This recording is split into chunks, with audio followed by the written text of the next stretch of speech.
안녕하세요. 거피디 영상 팩토리의 거피디입니다. 오늘은 모션 트래킹과 함께 많이 사용되는 콜아웃 타이틀을 만들어 보도록 하겠습니다. 모션 5를 실행하고 파이널 컷 타이틀, 해상도는 FHD, 프레임 레이트는 60프레임, 길이는 5초로 설정하고 오픈하도록 하겠습니다. 만들기에 앞서 자동으로 생성된 타이틀 백그라운드와 기본 텍스트는 삭제해 주도록 하겠습니다. 콜아웃 타이틀은 크게 헤드와 베지어, 그리고 텍스트 부분으로 나뉘게 되고요. 콜아웃 디자인을 시작으로 애니메이션을 추가하고 마지막으로 우리가 컨트롤할 수 있는 OSC까지 만들어 보도록 하겠습니다. 먼저 헤드 부분을 만들 건데요. 저는 사각형을 선택하고 키보드 Shift 키를 누른 상태에서 작은 사각형을 하나 그려줍니다. 그리고 인스펙터 프로퍼티스에서 로테이션에 45를 입력하고요. 쉐입의 지오메트리에 오셔서 사이즈를 30, 그리고 키보드 커맨드 D를 눌러서 사각형을 복제해 주도록 하겠습니다.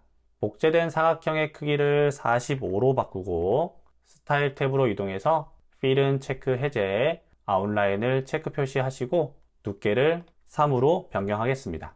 그리고 이 그룹의 이름을 헤드로 변경해 주도록 하겠습니다.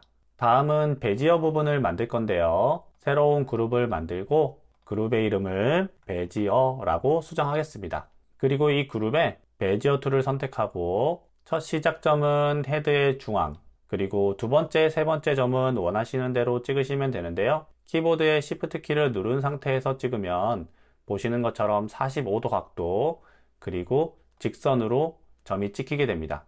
점을 다 찍으셨으면 왼쪽에 있는 선택 이동 툴을 클릭하시고 여기 스타일 탭에서 필은 체크 해제, 아웃라인의 두께를 동일하게 3으로 변경해 줍니다. 그리고 다시 새로운 그룹을 만들고 텍스트 부분을 만들도록 하겠습니다. 그룹의 이름을 텍스트로 변경하고 렉탱글 툴을 선택해서 가로로 긴 사각형을 만들어 주도록 하겠습니다. 그리고 여기에다가 텍스트 툴을 선택해서 아무 텍스트를 입력하면 되는데요. 텍스트가 잘 보이도록 텍스트의 색만 검정색으로 변경해 주도록 하겠습니다. 이러면 콜아웃 타이틀의 레이아웃은 완성이 됐고요. 지금부터 애니메이션을 추가하도록 하겠습니다. 먼저 이 헤드 부분이 뿅 하고 튀어나올 수 있도록 오버슛 비헤이비어를 추가하도록 하겠습니다. 아래에 있는 렉탱글을 선택하고 프로퍼티스의 스케일에 Add 파라미터 비헤이비어 오버슛을 클릭하고 스타트 밸류는 -100, 사이클은 1, 그리고 타임라인에서 오버슛의 길이를 대략 20프레임으로 조정하겠습니다. 그리고 이 오버슛을 키보드 커맨드 C를 눌러서 복사하고 복제된 사각형에 붙여넣기 해주고 이 사각형의 시작점을 5프레임으로 변경해 주도록 하겠습니다. 다음으로 베지어의 애니메이션을 추가할 건데요. 이 베지어의 시작점이 헤드의 오버슛이 끝나는 26프레임부터 시작할 수 있게 위치를 옮겨주시고 베지어를 클릭한 상태에서 쉐입, 스타일에 라스트 포인트 옵셋 값을 0으로 변경하고 키프레임 찍고 15프레임 뒤인 40프레임으로 이동해서 라스트 포인트 옵셋 값을 100으로 변경해 줍니다. 이제 마지막으로 텍스트 부분에 애니메이션을 추가할 건데요. 텍스트 부분의 시작점을 베지어의 애니메이션이 끝나는 40프레임부터 시작할 수 있게 위치를 변경해 주시고 이 렉탱글에 프로퍼티스 스케일을 열어서 스케일 X 값을 0으로 변경하고 키프레임 찍고 15프레임 뒤인 55프레임으로 이동해서 스케일 값을 100으로 변경해 줍니다. 그런데 지금 보면 사각형이 중앙에서 양쪽으로 열리게 되는데요. 이거를 왼쪽에서 오른쪽으로 나타날 수 있도록 앵커 포인트 값을 변경해 주도록 하겠습니다. 사각형이 클릭된 상태에서 쉐입, 지오메트리에 가서 사이즈를 열어서 위드 값을 400으로 변경하고 프로퍼티스에서 앵커 포인트 X 값에 -200을 입력해 줍니다. 그리고 위치를 다시 잡아주시면 사각형이 왼쪽에서 오른쪽으로 커지게 됩니다. 이 상태에서 이 텍스트가 사각형을 따라다닐 수 있도록 텍스트에 Behaviors, 베이직 모션, 얼라인 툴을 클릭하고 여기 오브젝트에는 사각형을 넣어줍니다. 그런 다음에 사각형의 크기를 텍스트 크기에 맞출 수 있게 쉐입의 사이즈, 위드 값에 Add 파라미터 비헤이비어 링크를 클릭하고 소스 오브젝트에는 텍스트를 넣어주고 소스 파라미터에는 오브젝트 어트리뷰트, 사이즈, 위드를 클릭해 줍니다. 그리고 x offset 값에 10을 입력해 줍니다. 하이트 값도 동일하게 해주시면 되는데요. 하이트에 add parameter behavior 링크를 클릭하고 소스 오브젝트에는 텍스트를 넣어주고 소스 파라미터에는 오브젝트 어트리뷰트, 사이즈, 하이트 그리고 아래에 있는 y offset 값에도 10을 입력해 줍니다. 그러면 텍스트의 길이가 길어지면 사각형도 같이 길어지면서 렉탱글을 움직이면 텍스트도 같이 따라서 움직이게 됩니다. 이렇게 하면 애니메이션 작업도 끝나고요. 처음부터 실행을 해보면 이런 느낌이 됩니다. 제가 그리고 한 가지를 빼먹었는데요. 이 텍스트가 렉탱글 안에서만 나타날 수 있도록 이 텍스트에 add 이미지 마스크를 추가하고 마스크 소스에는 사각형을 넣어줍니다. 그리고 꺼져 있는 사각형을 다시 켜주시면 텍스트가 이 사각형 안에서만 나타나게 됩니다. 마지막으로 각각의 위치를 조정할 수 있게 OSC를 만들도록 하겠습니다. 먼저 불필요한 헤드와 텍스트는 잠깐 꺼주시고요. 새로운 그룹을 만들고 그룹의 이름을 포인터라고 변경하고 여기에 라이브러리, 컨텐츠 아래로 쭉 내려서 크로스헤어 미니어처라는 게 있는데요. 이거를 3개를 넣어줍니다. 그리고 각각의 이름을 1, 2, 3으로 변경하고 각각의 위치를 베지어의 포인터 부분으로 이동시켜 줍니다. 정확하게 위치를 이동시키지 않아도 되니까요. 적당히 근처에만 옮겨줍니다. 그리고 이번에는 베지어에다가 이 포인터와 연동할 수 있게 트랙 포인트를 넣어줄 건데요. 상단에 behaviors, shape 여기에 보시면 트랙 포인트가 있는데요. 이것도 동일하게 3개를 입력해 줍니다. 컨트롤 C, 컨트롤 V를 눌러서 3개를 만들어 주고요. 각각의 이름을 동일하게 1, 2, 3으로 변경해 줍니다. 그런 다음에 이 트랙 포인트의 인스펙터 창에 가셔서 여기에 소스에다가 하나씩 넣어 줄 건데요. 1번 소스에는 1번을, 2번 소스에는 2번을, 3번 소스에는 3번을 넣어주면 됩니다.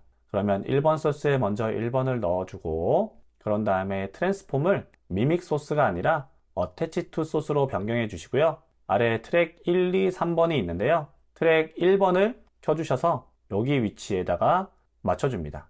그런 다음에 포인터 1번을 잡고 움직여 보시면 보시는 것처럼 베지어가 따라서 움직이는 걸 볼 수 있거든요. 이 작업을 포인터 2번과 3번에 동일하게 해주도록 하겠습니다. 2번에는 2번을 넣어주고 동일하게 트랜스폼을 attach to source 그리고 이번에는 트랙 2번만 켜고 나머지를 꺼줍니다. 3번 소스에는 3번을 넣어주고 동일하게 attach to source 그리고 이번에는 트랙 3번을 켜줍니다. 자, 레이어 창이 너무 많으니까 레이어 창을 잠깐 다 축소시켜 주고요. 자, 이 상태에서 이 포인터를 움직일 수 있는 OSC를 입력해 줄 건데요. 새로운 그룹을 만들고 그룹의 이름을 OSC라고 변경하고 인스펙터 그룹 탭에서 Fixed Resolution에 체크 표시해 줍니다. 그리고 이 그룹에다가 라이브러리, Generators 그런 다음에 컬러 솔리드를 넣어 주시고 이 컬러 솔리드는 잠깐 꺼주도록 하겠습니다. 그리고 이 컬러 솔리드에 필터스, 디스톨션, 블랙홀을 3개를 넣어주는데요.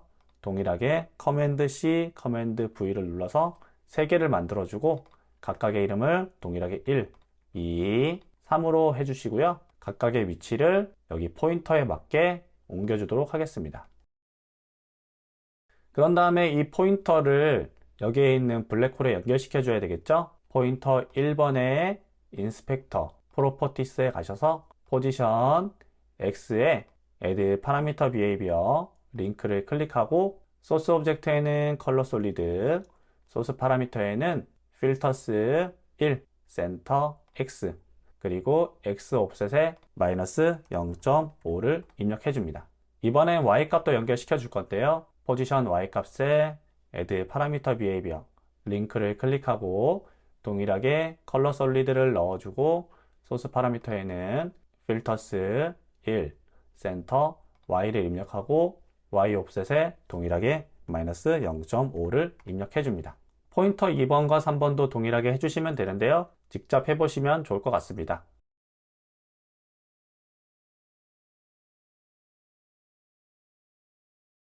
자, 이렇게 작업이 모두 끝나셨으면 포인터의 눈금을 해제해서 안 보이게 해주시고요. 여기에 있는 블랙홀에 가셔서 Publish OSC를 하나하나 체크를 해줍니다. 이거를 체크를 해주셔야 우리가 파이널 컷에서 이 포인터의 위치를 직접 수정할 수 있으니까 Publish OSC 꼭 체크를 해주시고요. 이 상태에서 꺼두었던 헤드와 텍스트를 켜주시고요. 이 헤드의 위치가 첫 번째 포인터에 따라다녀야 되겠죠. 그래서 이 헤드 그룹에 Behaviors, Basic Motion, Align to를 선택하고 Align to Object에 첫 번째 포인터를 넣어줍니다. 그리고 텍스트도 세 번째 포인터를 따라다녀야 되겠죠. 그래서 이 렉탱글에 Behaviors, Basic Motion, Align to를 넣어주고 오브젝트에는 3번 포인터를 넣어준 상태에서 여기에 있는 렉탱글을 센터가 아닌 레프트로 변경해 줍니다.